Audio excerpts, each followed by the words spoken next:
Don't answer it. Hello? Oh, hello.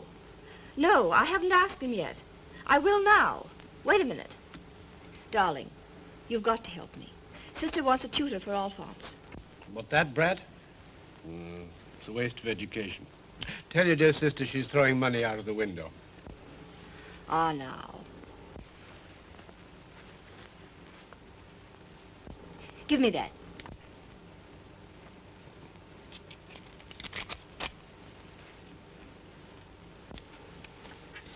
Hello? Oh, Philippe has a marvelous tutor. Professor Topaze. Passy 3654. Oh, I'll get him myself tomorrow. Yes. Well, that's all right. How are you? Kiss Alphonse for me. Good night.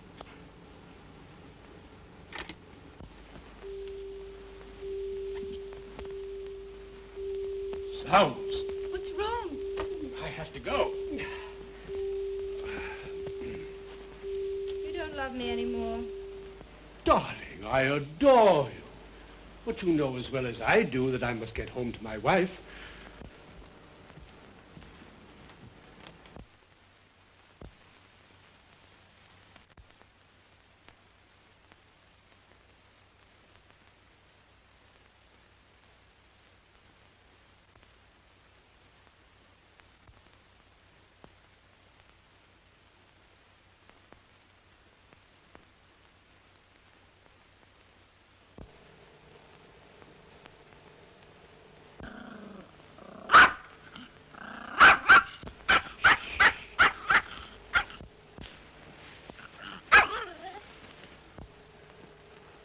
Good evening, my sweet.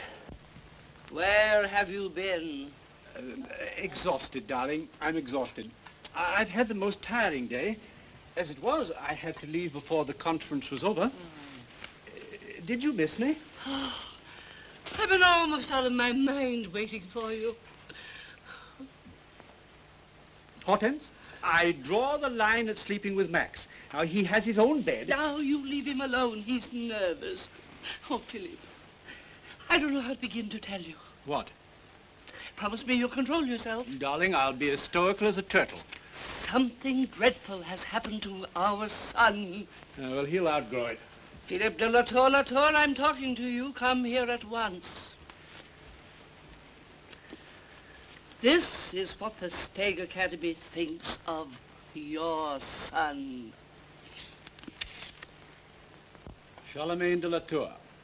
Geography 0, mathematics 0, chemistry 0, history 0, general knowledge 30. Signed, Auguste A. Topaze. Ha! Fascinating record. Must have had an off month.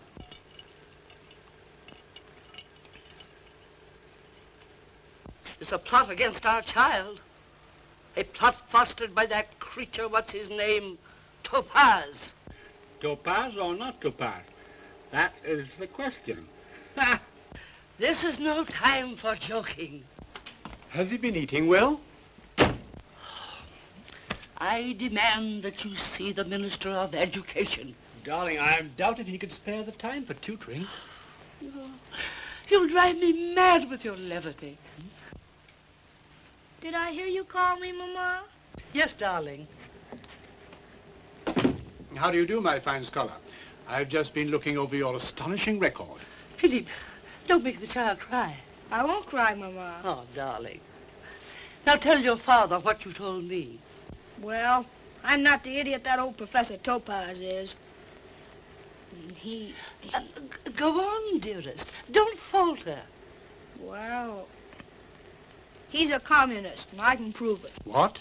Yes, Papa. He's against the rich. He doesn't like me because I'm a Latour. You should try to win him over. Let him try to win me over if he's so smart. Come here, darling. Now you must stop fretting. Philippe, I want this Topaze removed at once. Thanks, Mama. Ah, darling.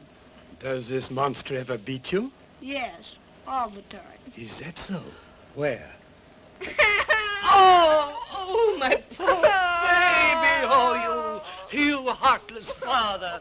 Oh, my babe. Perhaps we'd all be more comfortable if I used the bed in the other wing. Philip, your place is here. Darling, I must get some sleep. I have to be up very early.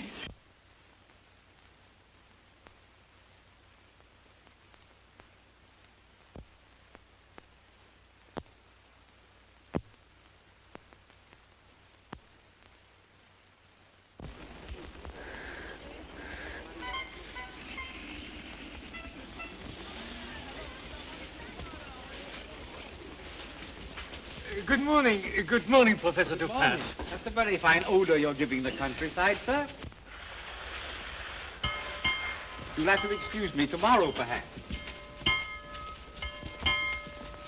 Good morning, Dr. Stegg. Just a moment, Dr. Topaze. I have some good news for you. Is it about my raise in salary? Oh, much better. I am pleased to report that owing to my tireless efforts, the highest honors which can be bestowed upon a teacher are now within your grasp. You don't mean the academic palms? Yes. Oh, Dr. Stegg. Not so fast, Dr. Topaze. 12 members of the Academy have now read your first steps in chemistry and are favorably disposed. There remain but 8 members, which is 3 members less than last year. Then, I shan't be mentioned in this year's list. Yes and no. Colonel Lepinas informs me that you have been awarded the academic palms in a spiritual, but not in a political sense. That is to say, morally. Morally? Well, that's something, isn't it? That's very nice. It gives me great hope. Have you done the potassium lesson? I should say not. You better look at it. It's pretty hard. Here it is on page 86.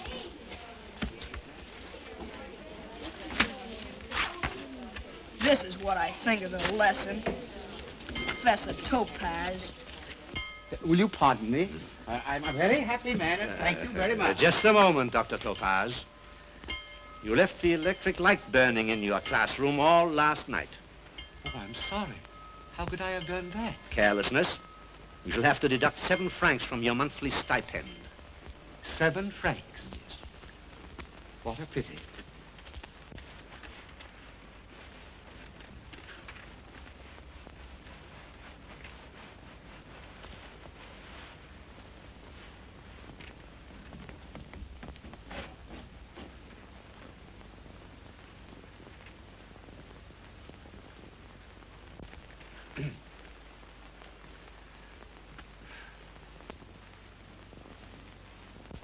Monsieur Duval, you have again neglected your duties toward the calendar. I am annoyed. This is your 3rd offense. I regret I am forced to remove it from your charge.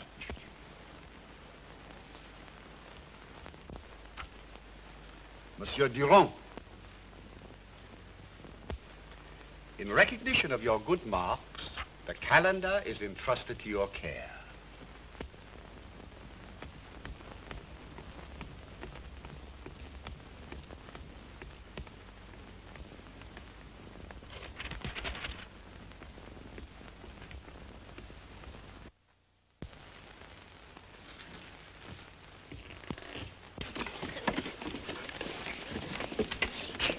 Monsieur Letrange, kindly leave the room.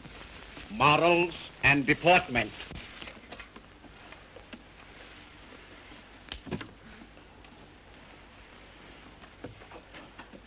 Monsieur, let this be a lesson to you that Professor Topaze has eyes in the back of his head. You may return to your seat. Thank you, sir. Before we go any further, gentlemen, I wish to appeal to a boy who has been annoying our class for several days. I willingly forgive him for his past offenses, but I must appeal to his moral sense to discontinue his inopportune and undesirable melodies. I know I shall not appeal to his moral sense in vain. Very well. Dishonorable miscreant, you have bearded the lion. Beware. Gentlemen, I ask you to ignore these and other future noises. Act as if they did not exist. Today, we are not going to concern ourselves with chemical equations, geographical questions, or matters of historical import. We are going to consider things of a deep and fundamental nature. I refer to the question of good and evil. We are going to dwell on the habits of civilized peoples.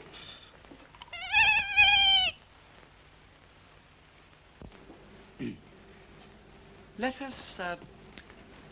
us take examples from daily life. Question number 1.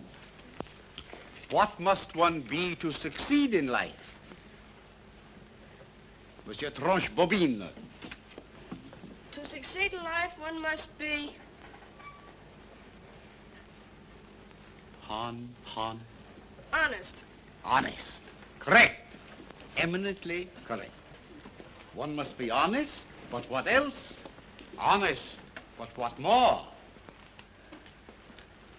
Monsieur Durand. He must be honest and... Kind. honest and kind. Now, gentlemen, let us presume that by some freak of nature, a dishonest man becomes wealthy. Well, he is well dressed. He lives in a very fine room. He has servants and an automobile. Yet, has this man any friends?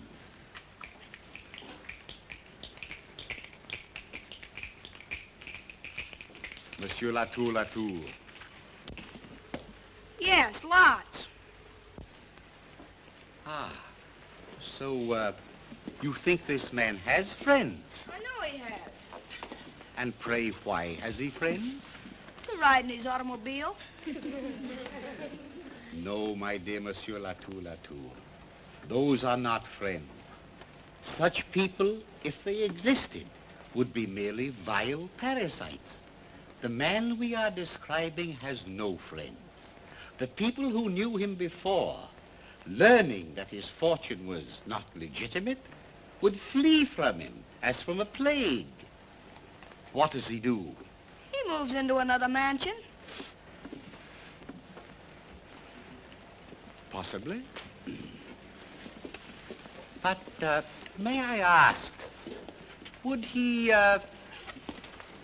be any happier in his, shall we say, mansion? Yeah, if it's a nice neighborhood. No, my dear sir. He would be happier in no neighborhood. This dishonest man, wherever he goes, whatever he does, will be inevitably tortured by the disapproval of his... I know. One moment, please, gentlemen. I will give you an opportunity to redeem yourself, Monsieur Latour. The disapproval of his Constipation?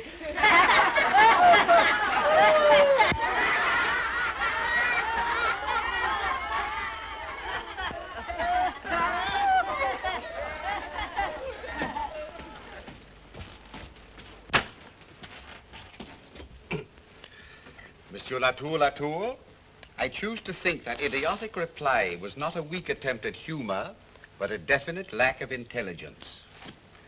0.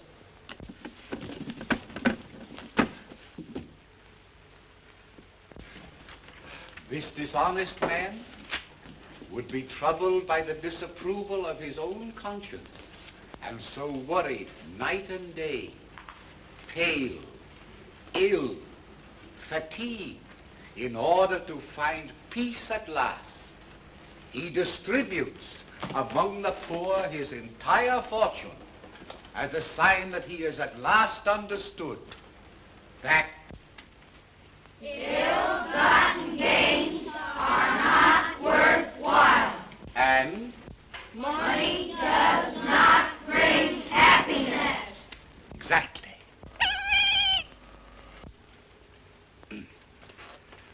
Now let us turn to a brighter picture. What is the fate of the honest man? Monsieur Tellino.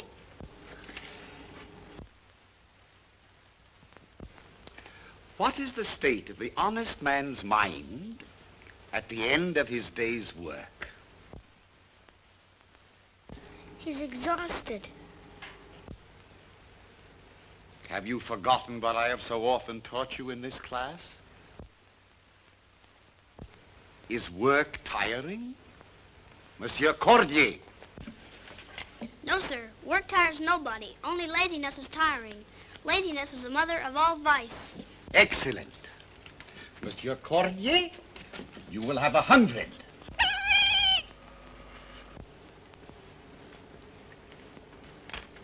Permit me, gentlemen, to elucidate.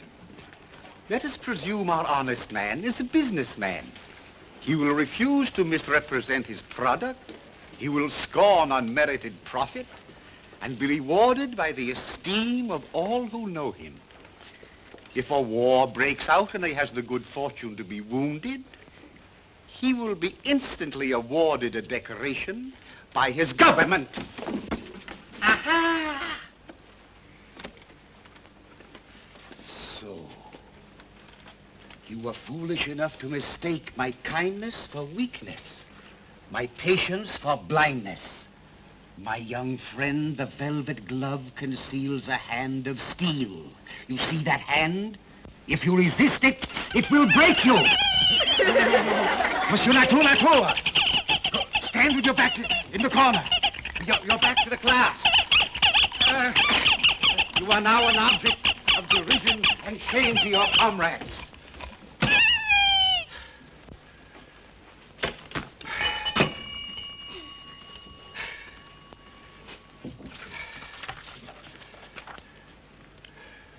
Gentlemen, do not be unduly depressed by this painful incident. I shall go on with the class as if nothing had happened. As for you, Monsieur Latour, I will not yet pronounce sentence. I condemn you to a state of uncertainty.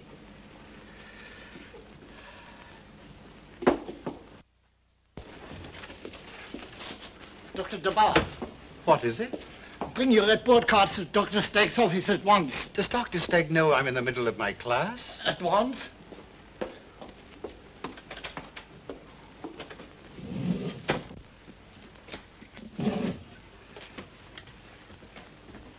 Gentlemen, I wish you to take advantage of my absence by discussing among yourselves this question of good and evil and the problems of civilization.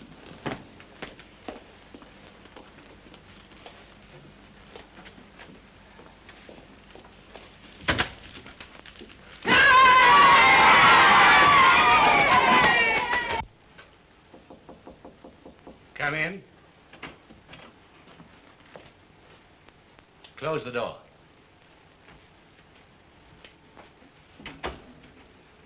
You have the records? Yes, sir, I brought them as you asked. I was in the middle of my class. Silence. Uh-huh. 7 zeros. Madam, I'm dumbfounded. Proceed, Dr. Stegg. You've been with us a long time, Dr. Topaze, so I'm willing to give you the benefit of the doubt. I'm not blaming you for this error, but your secretary. I hope you understand me. I have no secretary, sir. I myself gave Monsieur Latour those marks. You can see that is my handwriting. Ha! Do you want me and the Baroness to believe that this descendant of an illustrious line of statesmen and heroes is an idiot? The Baroness? How do you do, madame? You see, I don't consider your son an idiot, for I marked him 30 for general knowledge. That's because I have decided that he knows things that perhaps he is unable to communicate to me. Also, I have taken into consideration the fact that he is able to find his way to school and home again. However... Proceed, Dr. Stegg. Permit me to explain, Dr. Stegg, the meaning of those zeros. You see, the child is totally unconcerned with education. He confuses himself by playing music on a miserable little instrument. He throws, if you will pardon me, stink bombs and whatnot. That is what I call the active state. Ha! On the other hand, he will look at me with a kind of thick, myopic expression. And although he is apparently listening intently, and his eyes are wide open, he is asleep, madame. And if I speak to him suddenly, he falls off his seat. That is what I call the passive state. Sir, you've said enough. You've convinced me that Madame is right in every one of her accusations. Dr. Topaze, you've been guilty of favoritism. Sir, I have been honest. Ha! Either this creature is dismissed, or I withdraw my son and bring the forces of the government to bear. Madame, I beg you listen. Sir, you are a vile radical. Madame, my sympathies are entirely with the capitalists. Topaze, you're a fool. Go back to your class. Pack your belongings and leave the faculty you've dishonored. You're no longer a member of my academy.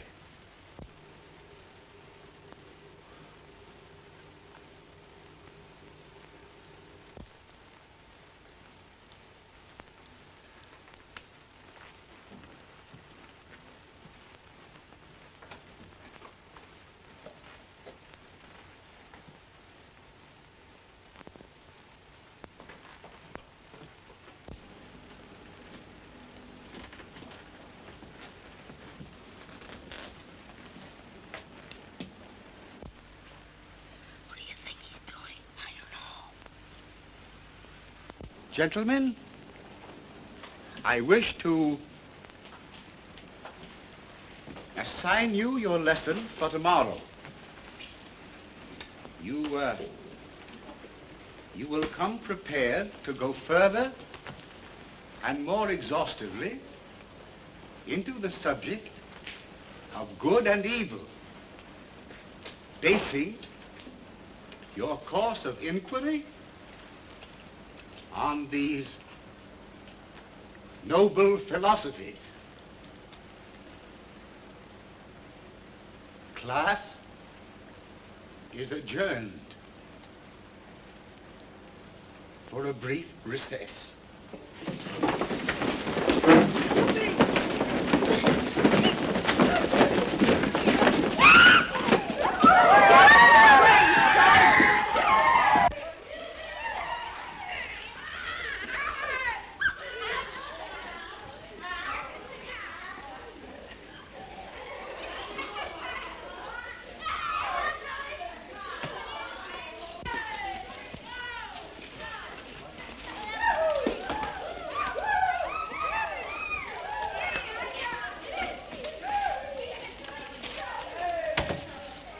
Coco, after leaving you yesterday, I investigated this man, Topaze. I strongly recommend against his employment. Oh, but he's coming this afternoon. Give him his bus fare and tell him that Alphonse has the measles. Better make it scarlet fever. Is the Baron in? Dr. Baum to see the Baron. Please.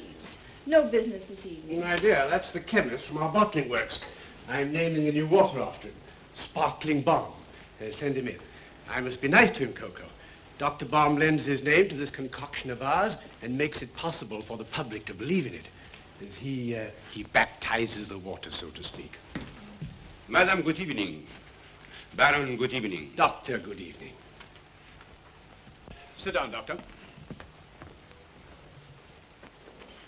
Baron, I have come here to make one last appeal to your better nature. You mean you have something unpleasant to say? Very. Proceed. I am not going to allow my name to be placed on the water we are inflicting on our public schools. Point number one, you obtain the concession by bribery and corruption. Eh? Point number two, this liquid has no value of any sort. It teems with microbes. Baron, I cannot lend my scientific integrity to a swindle. My conscience refuses. You're being paid handsomely for that spiritual discomfort?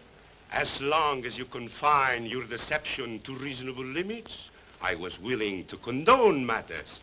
But now... In other words, you're not an honest man, but a nervous one. Sir, I am a normal citizen.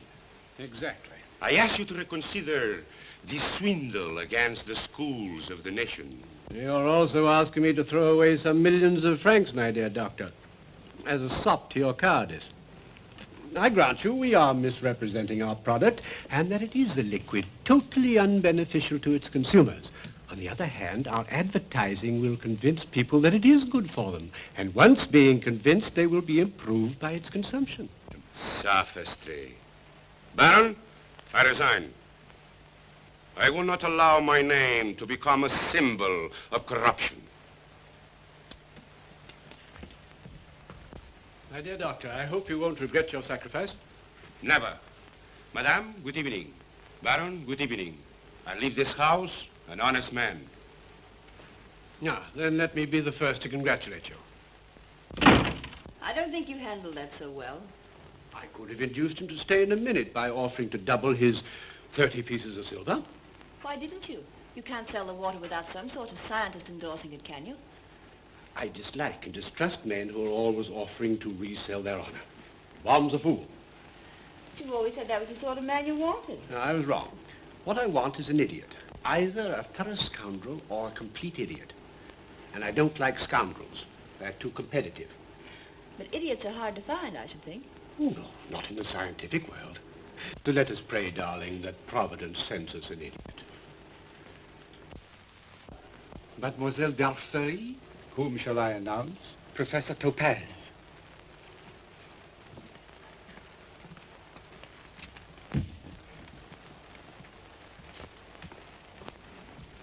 Professor Topaze wishes to be announced. What shall I do? I'm 17 minutes late, and I apologize. Professor Topaze, the Baron Latour. Professor, I'm sorry to tell you that my... How do you do, sir? I had the honor of having your son in my class until this morning. Did you expel him? On the contrary, it was I who was expelled. I take it you were dismissed for refusing to improve his marks. Well, that does seem to have been the chief trouble. It's been a day of misunderstandings. I must confess I'm a little confused. Sit down, Dr. Topaze. Will you have a cocktail? Hey? A cocktail. Well, I'm not a drinking man, but this being somewhat of an occasion, I should be glad to. Thanks very much. Now tell me, are you particularly anxious to go on teaching? Teaching? Why, yes, of course. That's my profession. May I ask, what do you hope to earn by giving lessons as a freelance? I know of one freelance tutor who earns as much as 1,200 francs. A week? A week? No, mademoiselle, a month, unfortunately. Professor Topaze, our little talk has convinced me that you have become the victim of excessive mother love. I? Yes, my wife was unjust to you. I wish to repair her offense. I have an offer to make you. I manufacture a curative water. My firm desires to improve upon its medical formula. And at this very moment, we happen to be looking for a scientist whose name and whose brain we can use. Do you think you could rise to such an opportunity? I am, sir, the author of First Steps in Chemistry. Will you be good enough to read the introduction? Permit me, madame, mademoiselle. Begin there, on page 3.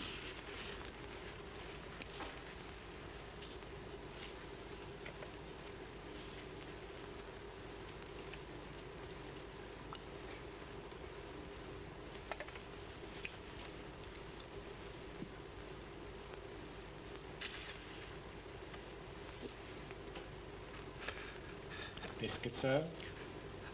Biscuit?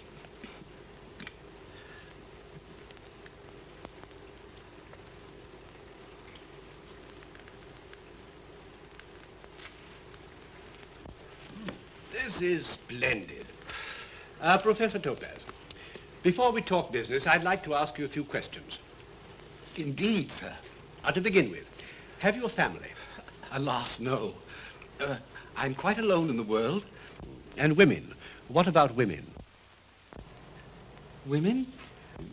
I mean, have you some wife or whatnot? No, sir. No wife. And no whatnot, I assure you.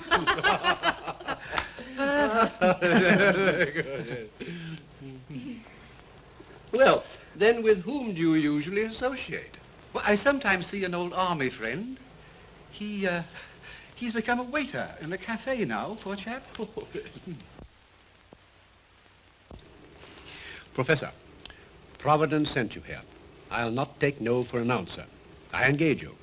Your salary will be 4,000 francs to start with. 4,000 francs? A month?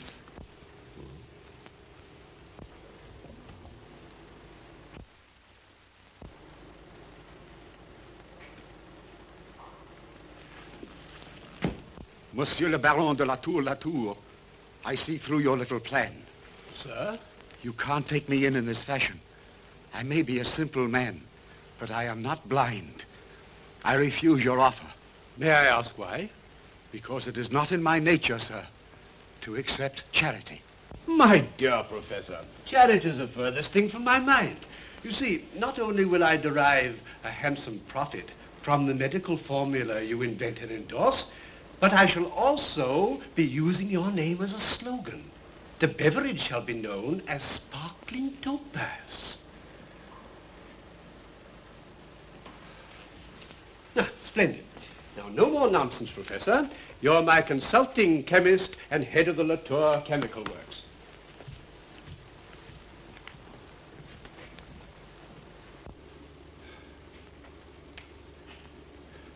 This unaccustomed drink has made me a little bit dizzy. We'll draw up the contract immediately. The war interrupted my researches. You'll be able to resume them now. Yes, we expect a fine medicinal formula from you. Have you any particular disease in mind?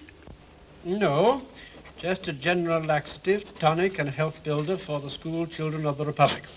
Oh, that is something worthwhile. A few hours ago, I was a complete failure. And now I'm... Consulting chemist at 4,000 francs a month and creator of Sparkling Topaze. Sparkling Topaze.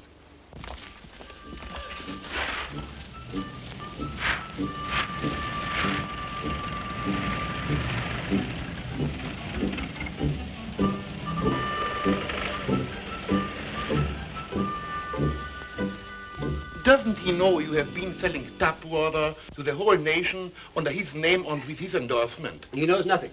He fancies we're distributing the sparkling water invented by him. He's in there now, pottering around with improvements on his formula. Here's his latest creation. Is it any good? Topaze assures me it does amazing things to the kidneys and other vital organs. Good. It should be. It costs 40 francs a bottle. Yes, I'm glad you like it. Of course, I prefer our own sparkling Topaze at 2 francs. Come and see his playground. It's a veritable inferno.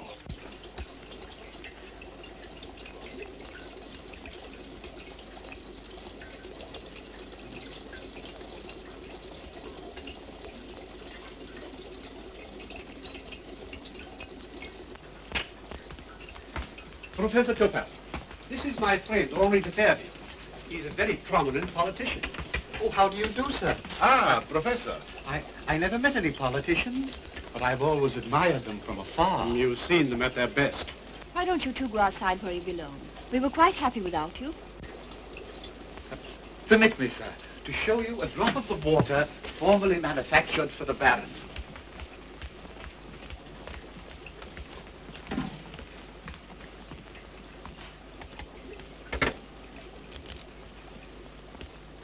Thank you.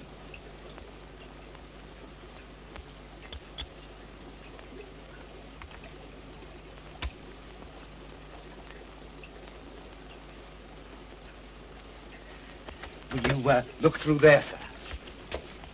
Notice the abundance of animal life. Promiscuous little devils. 7 million in every drop. Now here is the drop of the new water, distilled 3 times, containing phosphates, iron, and innumerable vitamins.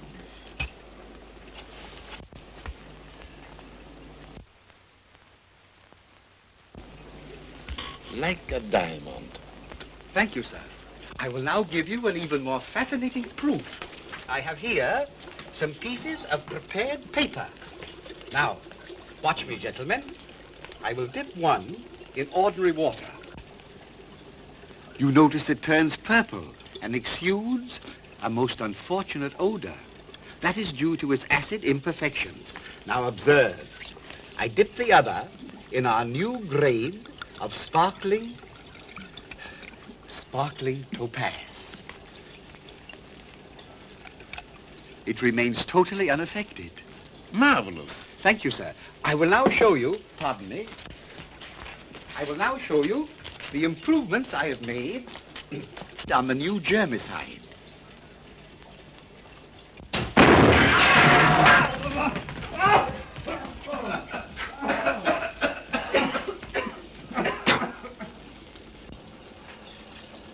What a pity that was unexpected. Are you hurt? That was my fault. I left some acid in the jar. Pardon me.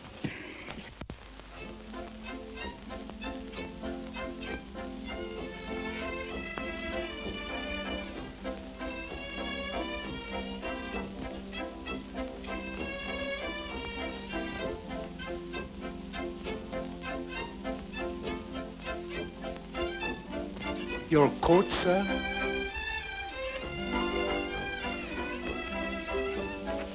Oh, excuse me, please. Your hat.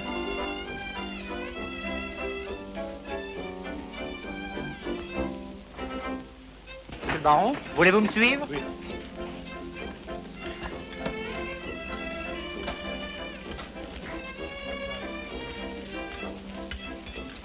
Sit down here, Professor.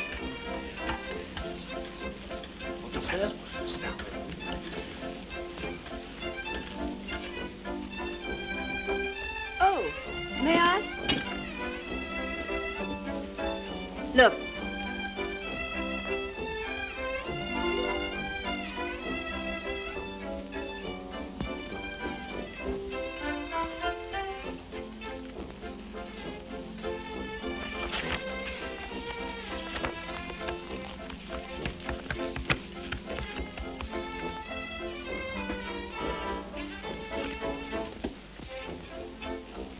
Philippe, tell him about the palms. The palms? But Coco, I was hoping to keep it a surprise. Miss Topaze, next week you will be awarded the academic palms. Oh, it's impossible. No, nothing's impossible. A genius. The palms will be in your lapel by Friday. Next Friday. Next Friday. Oh, there's Philippe. Where, my dear? Do you know that woman? Who, I? No. Madame, monsieur? Would you like to play the music? No. Philippe shall play some music. To the academic palms. Baron.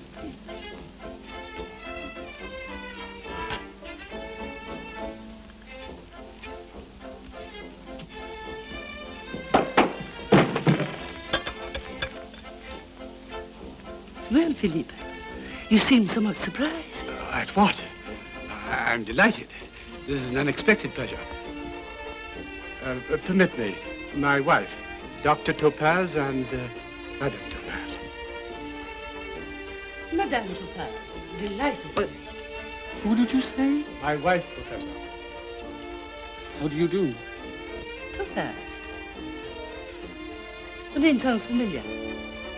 Haven't I seen you somewhere before? Dr. Topaze is head of my laboratory. You saw his picture in the paper this morning, my dear. Of course. Pardon the intrusion. Delighted to have met you, Professor. And you too, Madame Topaze. You have a very talented husband. Dinner at 8, Philippe. At 8, my love.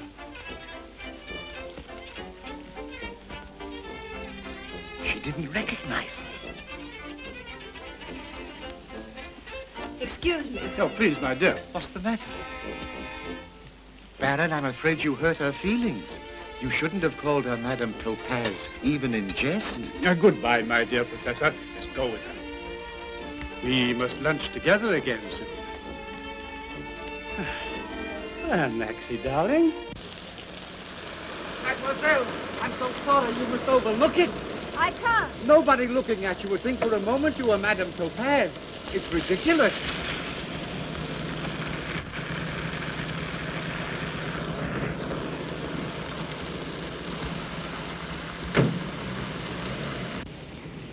Where are we going? You know, it was a dubious jest calling you Madame Topaze, and I sympathize with you. There are times when I myself have almost wept to be called Monsieur Topaze. Please stop it. But you're crying. I must do something. You're really out of your head. Hey? Yes, you're insane. Completely insane. Oh, I think you misjudge me a little. Do you want to know why I left the table? You had nothing to do with it. Good heavens, I wasn't even thinking of you. But now you're just being kind. Oh, stop babbling like a child. I'm as sensible as ever. Professor, you're deaf, dumb, and blind. The Baron introduced me to his wife as Madame Topaze because he was frightened out of his wits. Of what? Of her finding out. Of her even suspecting something. The way he turned pale and shivered in his boots. Palming me off as Madame Topaze. Shivered in his boots? May I ask why he should do that? Because he's my lover.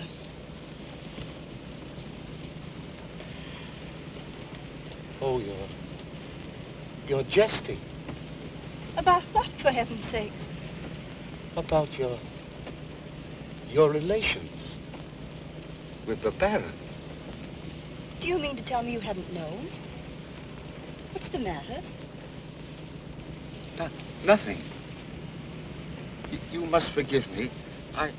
It's not your fault that I had some curious misconception of you. Oh, I wish I could do something about it. Oh, look!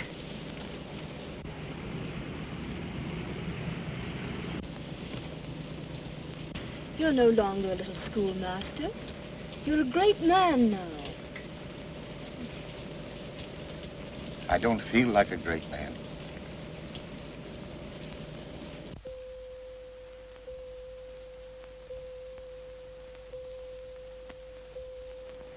Joseph, Yes, sir? did you telephone the hairdressers? Yes, sir. Well? Madame has not been there. I'll have a whiskey and soda. And are you staying for dinner, sir? I'm staying until she comes home. Very good, sir. Good evening, Joseph. Good evening, Madame. Well, You here? where have you been? With Professor Topaze?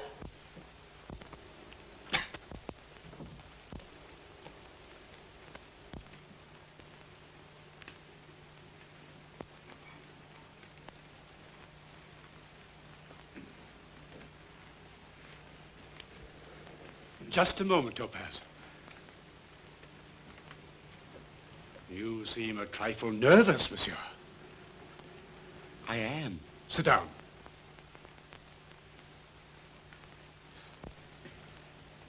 What's the matter? Why are you looking at me like that? What have you been doing? Nothing. Topaze, until this moment, you seemed an honorable man. What's changed you? I will be frank. I thought so. And you could do a thing to me like this after what I've done for you. I've done nothing. Now you wish to deny it. Out with it, Topaze. Where have you been with Coco? to the cinema. What? Yes. Very pretty. May I ask what picture you saw? Why, yes. It was entitled Women of Passion. You know, I never imagined that people comported themselves in that manner. Although innocent of any wrongdoing, she was driven into the street where the Argentine was waiting. Now, quite unaware that he'd made this bet, she foolishly accompanied him. Forgive me, Professor. You belong in a fable. Huh? Monsieur de Fairville and Dr. Baum, sir. Philip, you must do something or we are ruined. Ruined? I doubt it. Take your hat off, Henri. It'll quiet you. And sit down. Dr. Baum, be seated.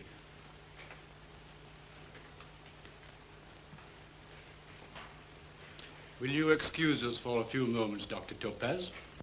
Ah! So you are Dr. Topaze, eh? Let me have a look at you, you scientific Judas. Baum, you're drunk. Whiskers and all, eh? Perfect. Who is he? I tell you who I am. I am an honest man. Come to send a pack of you to... Sit down. Baron, is he? Shall we send for the police? Listen who's talking about the police, you swindler. You must deal with him, Philip. He's going to expose us. Be quiet, Henri, and sit down. Dr. Topaze, this is my affair. I demand you leave. Oh, no, sir. I wouldn't leave you at such a moment. Dr. Baum, state your case. Baron, I'll be brief.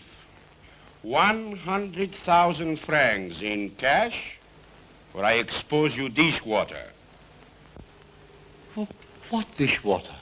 This plague-ridden concoction, you swindler! Is he mad? Gentlemen, please be seated.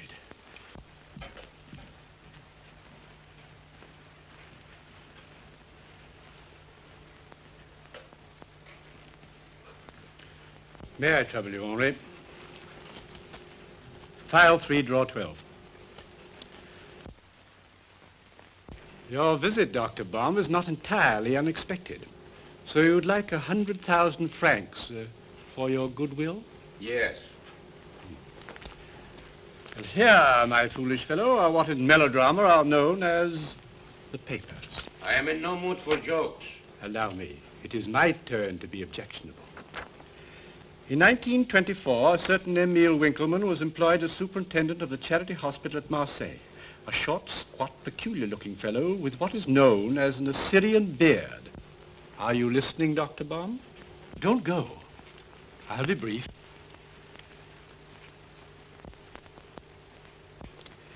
We skip to page 8, and we find December the 4th, 1925, this same Emile Winkleman, beard and all, vanishes from the charity hospital, and with him a magnificent sum of money belonging to the state.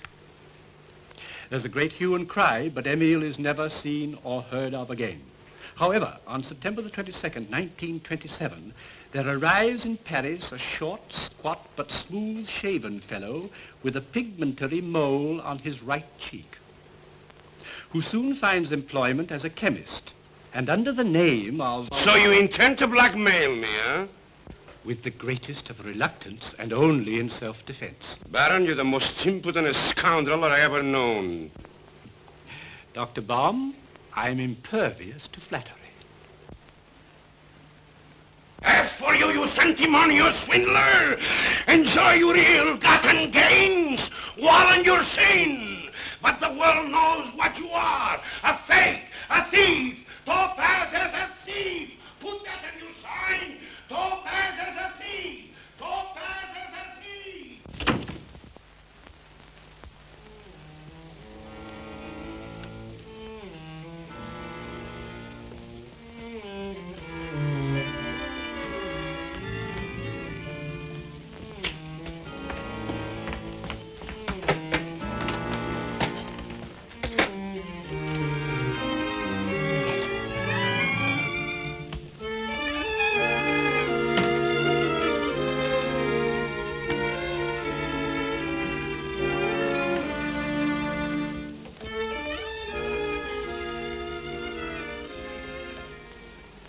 Oh.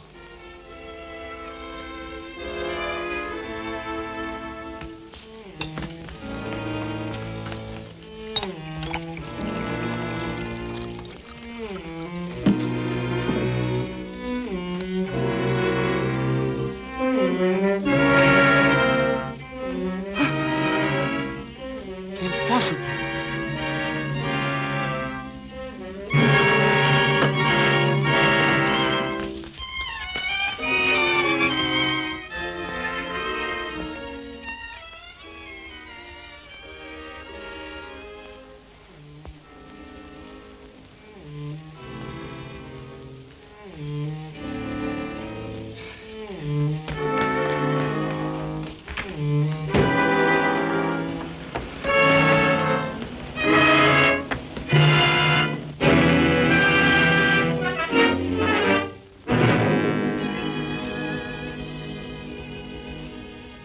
One moment, sir.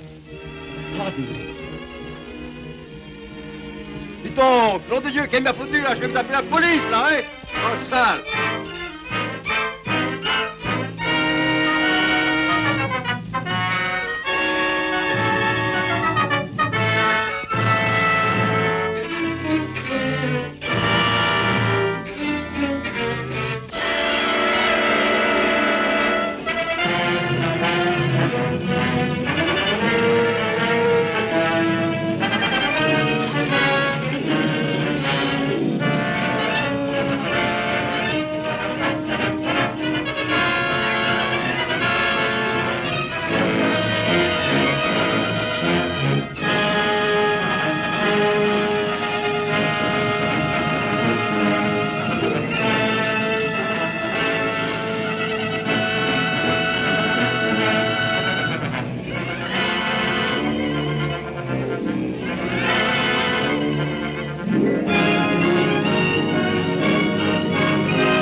Good morning. Oh, it's you.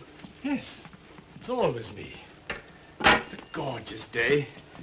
Sun is shining, birds are twittering, almost like a day in May. Where is he? Did you find out anything? Nothing, but he'll come back. Did you sleep well? Philippe, something has happened to him. My dear, you're carrying on like an ingenue. I assure you nothing's happened to him. There's a special providence that looks after simpletons. Oh, you make me sick. Darling, I'm sorry. Philippe. Philippe, we must find Topaze. I kept thinking all night of that look in his eyes when he left. Now, what sort of nonsense is this? Why, I swear you're crying. I never heard of such a thing. Why, darling. No, don't touch me. I can't. Not with him lying dead somewhere, surrounded by cats. Cats? Good morning, sir.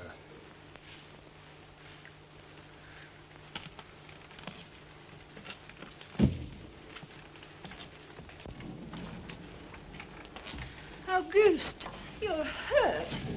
Oh, you poor man. Where have you been? Look at the mud. Look at your clothes. Topaze, you're behaving like a child. Take that absurd expression off your face and sit down. I came back to pay for my crime. Oh, Auguste, don't be silly. You've done nothing. Nothing? Huh. It would be a little difficult to believe in my innocence. I don't believe in it myself. They will say nobody could be as great a fool as Topaze. It would be straining the credulity of the court. What court? The court before which we must stand and be convicted for what we are. Thieves.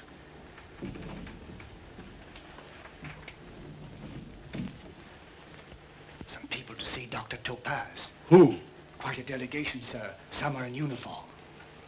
The police.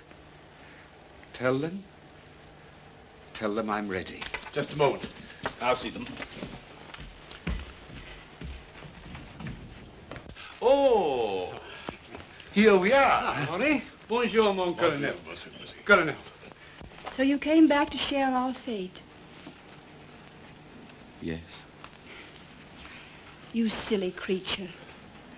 You're so foolish you make me ashamed. Well, my fine criminal, are you ready for the police? I am. Gentlemen.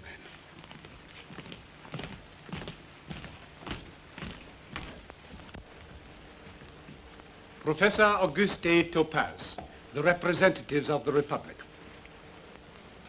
Professor Topaze, I've been delegated to confer on you, all too tardily, that honor which you have merited by your work in the field of science, the academic palms. The palms. Oh, just a moment, gentlemen. Gentlemen, Dr. Topaze is a man of deeds, not words. He's overcome. Out of respect for his feelings, gentlemen, will you make the ceremony as brief as possible? What's the matter with him? He's drunk. Hurry up. Professor Auguste A. Topaze, teacher, scholar, scientist, and author, for your diligence, for your learning, for your humanitarian labor, as head of the Latour Chemical Works, I, Henri de Ferville, in the name of the Republic, confer on you the insignia of the academic palms.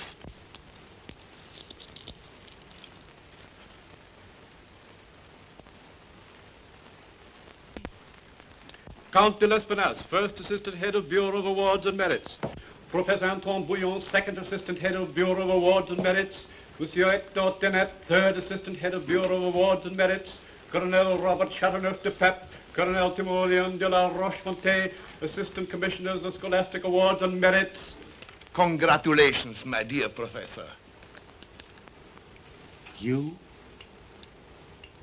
are the Republic of France? I'm a member of the government, Professor. And you gentlemen are friends of the Baron?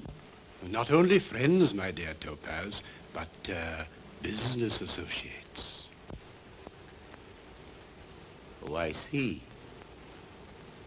I understand. I think you'd better thank them. Thank you, gentlemen. Thank you very much. Speech! Speech! Speech! Speech! Speech! Speech!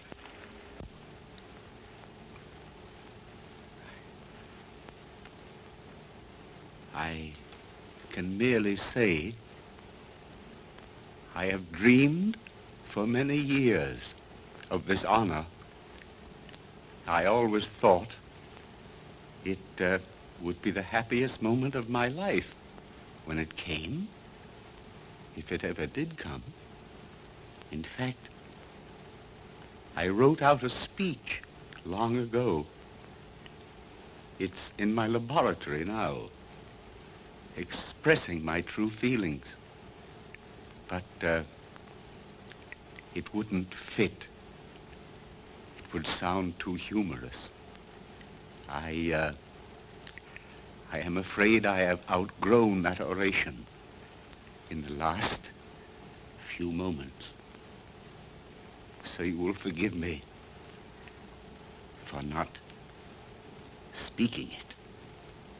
I would rather say merely, thank you, gentlemen. It is more than I deserve. Bravo, bravo, bravo, bravo, bravo. Come, gentlemen, we'll adjourn to the library.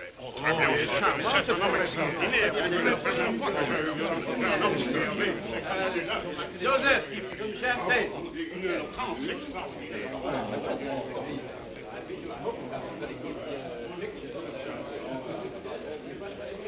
Auguste. You were a great man without them. No. Now I'm what they call a great man. I am not Topaze. Topaze lies dead in an alley. Look. Can't you see how different I am? I'm a distinguished scientist. I am a man of honor. I have been decorated by the Republic. I wear the palms.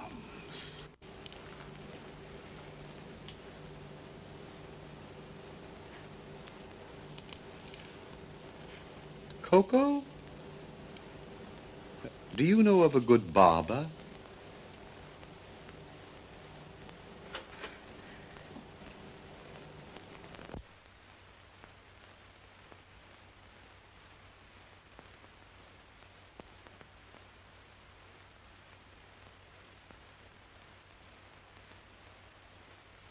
Very becoming, Auguste.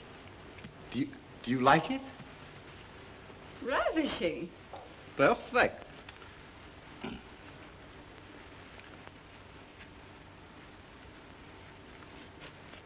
Exquisite. Is the back snug? Like a glove. It's for the races. Look, it has a double-breasted waistcoat.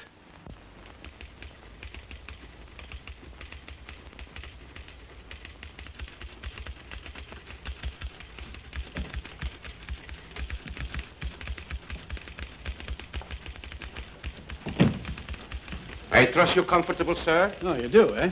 Dr. Topaze sends word. He will contact you in 5 minutes. Well, I'm on it. Now listen, you incarnate prickly heat. Ask Topaze what he means by making me wait 25 minutes. The man has delusions of grandeur.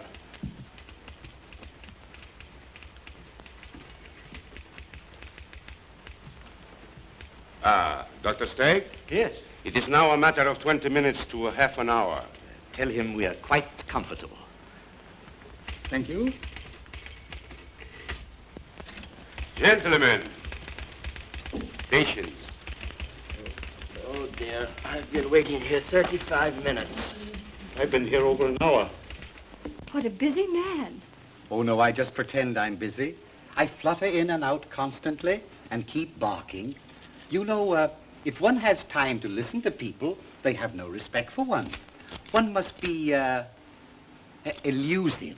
I've kept Dr. Stegg waiting 20 minutes already. In another half hour, he'll be in complete awe of me. Dr. Stegg, isn't that the wretch Who threw me out of his school?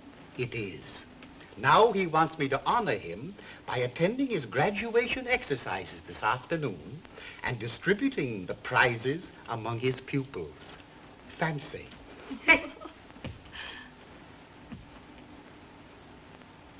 Would you like to come along?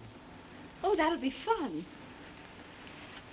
But you might have called for me instead of summoning me here like a tyrant.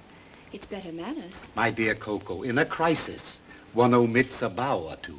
You're in a crisis? Well, not yet, but in a few minutes. I'd love to share a crisis with you. Do you mind if I sit here? It makes me feel more effective. Do be effective.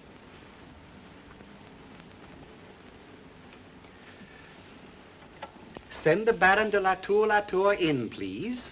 Auguste, what are you up to? The most frightful villainy.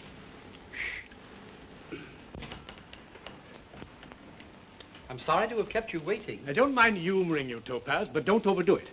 Well, what are you doing here? Visiting? I sent for her. I have a matter of grave importance to take up, sir. What a man. Always flinging matters of grave importance at my head. Coco, do you mind sitting over there so I can't see you? Certainly not. Is this the crisis? It begins now. Oh, what sort of charades are these? I am just trying to think how to begin the matter. A disciple of mine should always come to the point, immediately. Thank you, sir. I am receiving 8,000 francs a month as chief of the Latour Chemical Works. We both know they are non-existent. Proceed. Really, if I took my job seriously, I should have nothing to do at all. So I have decided I should be more honestly employed as... cigarette? No, thanks. As a partner. What? What are you raving about? I am asking you, sir, for a third interest in this thriving concern. Topaze, you delight me. Such effrontery is refreshing. I am very much afraid, sir, that you underestimate me. I repeat my request, ominously. Ominously? Topaze, do you realize how much a third interest in the business would be? To a fraction, sir. Coco, I'm disappointed in our little professor. He's had a relapse. He's as absurd as ever. I see there is nothing to be gained by words. Dr. Baum? Uh-huh. Draw 12, file 12. Baron, I am about to be very objectionable.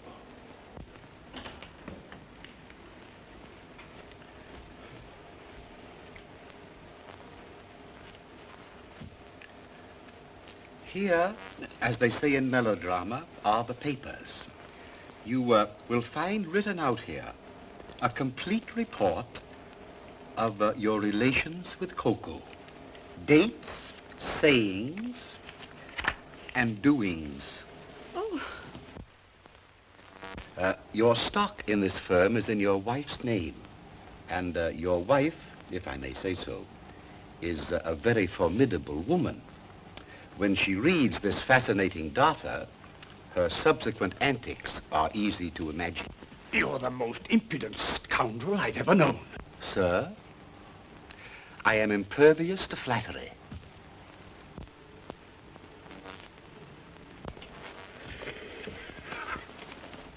To think that I nourished and reared that Frankenstein under my own roof. Philippe, is that all you have to say? Are you going to give in? A difficult situation. Allow him to adjust himself. Coco, a divorce would ruin me. What can I do? Softly and silently vanish away.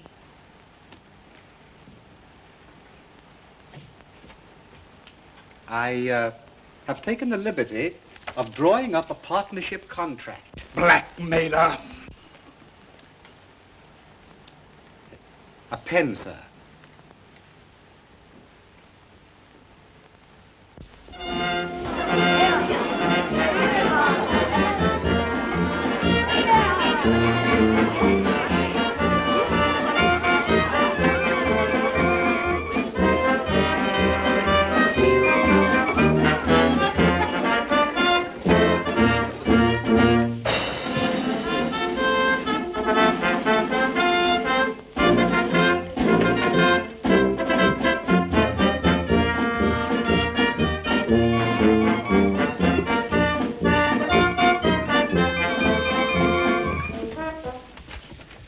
Gentlemen of the Stegg Academy, and you, my dear parents, we are signally honored today in having with us an old friend.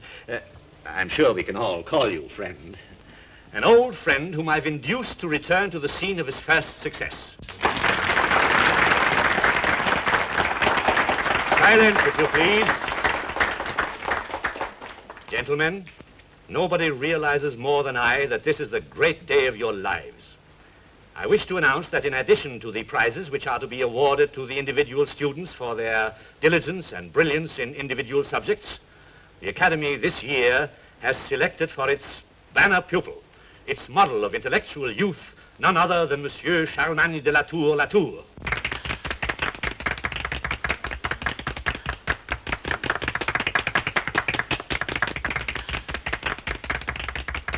And now the moment arrives which you've all been waiting for. I have the great privilege and high honor to introduce to you the distributor of the prizes, the beloved scientific genius of the Republic, my very good friend.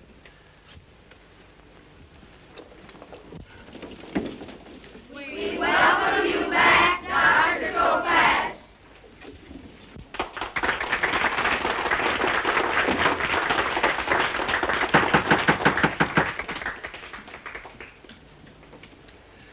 Gentlemen, dear ladies, Dr. Stegg, members of the faculty. Where is my pointer? Thank you. Thank you very much. Now I feel more at home. And my glasses. These glasses have seen a great deal of service in this room. Well, gentlemen, I suppose you are saying to yourselves, that can't be Dr. Topaze. My, how different he looks in his new suit and without his whiskers. Well, gentlemen, since that day you saw me last, I have been out in the great world, and I have learned a great deal.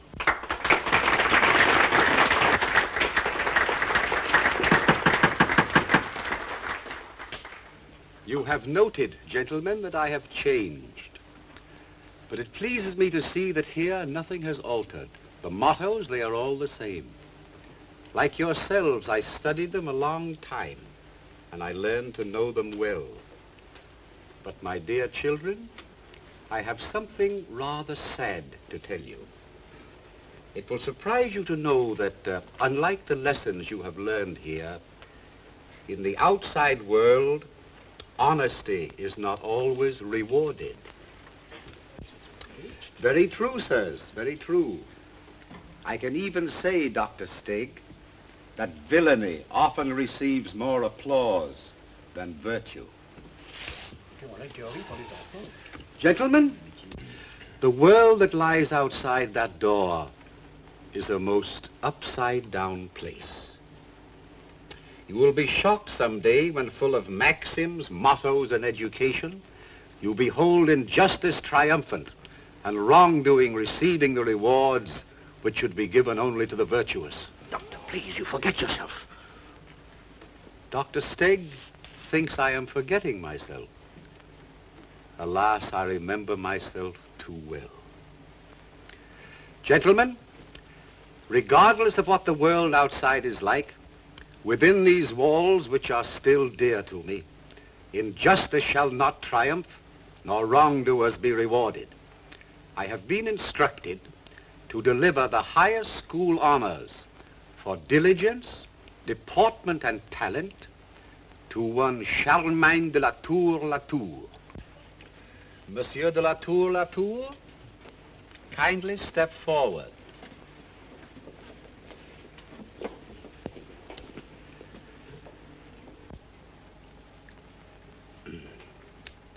Monsieur Latour, I see by this report that you are marked 95 in history.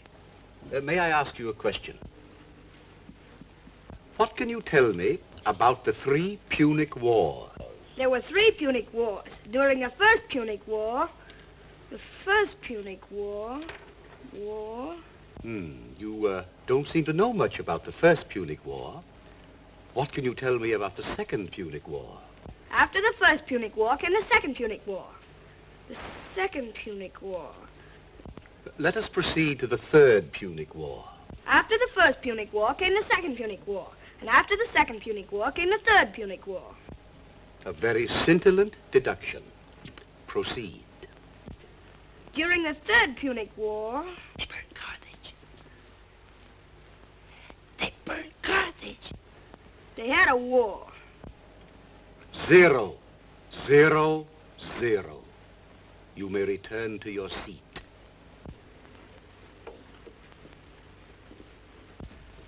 Can anyone answer the extremely complex question I have just asked concerning the 3 Punic Wars?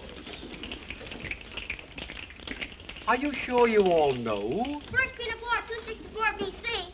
Second Punic War, 218 BC. Third Punic War, 140 First Punic War, 864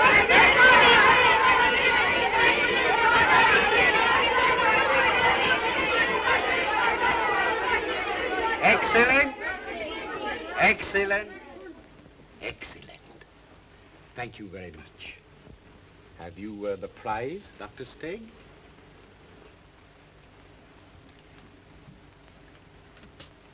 I award the symbol of learning to all of you.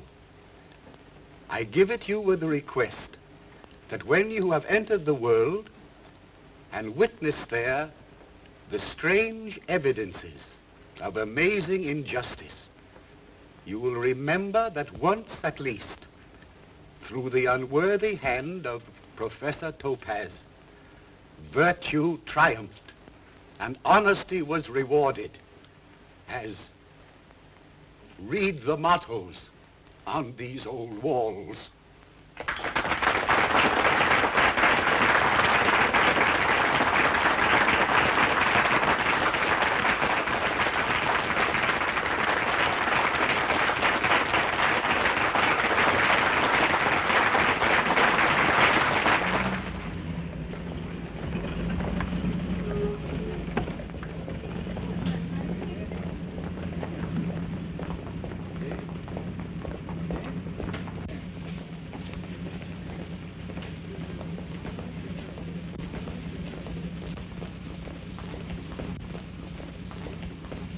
Fancy that.